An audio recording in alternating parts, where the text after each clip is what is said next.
जिसकी जितनी संख्या भारी उसकी उतनी भागीदारी या तत्वाने प्रत्येक जात समूहाला न्याय मिळाला पाहिजे, सत्ता संपत्तीचा वाटा मिळाला पाहिजे असं कुठल्याही संविधानिक चौकटीवर विश्वास ठेवणाऱ्या माणसाला वाटतं। आणि त्याच न्यायाला अनुसरून जातनिहाय जनगणना झाली पाहिजे ही वर्षानुवर्षाची मागणी आहे। या मागणीवर आत्ता भारत सरकारने केलेली घोषणा निश्चित आशादायक आहे। मात्र ही घोषणा फक्त निवडणुकीच्या पूर्वीची आश्वासनांची खैरात असू नये असं मनापासून वाटतं। कारण 2019ला अशाच पद्धतीची घोषणा राजनाथ सिंगजी यांनी केली होती।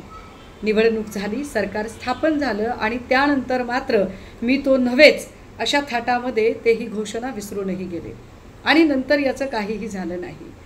तब्बल 10 वर्षापासून सातत्याने जातनिहाय जनगणनेची मागणी इथं केली जात आहे।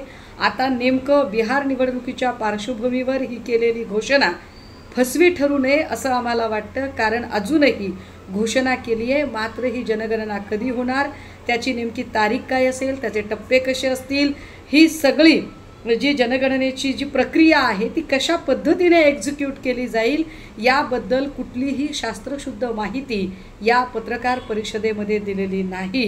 हे फार उल्लेखनीय आहे आणि म्हणून जातनिहाय जनगणना निश्चित झाली पाहिजे, परंतु त्याचे फक्त आश्वासनांचे ढोल बडवण्यापेक्षा त्याची प्रक्रियात्मक अंमलबजावणी नेमकी कशी असेल याची सुद्धा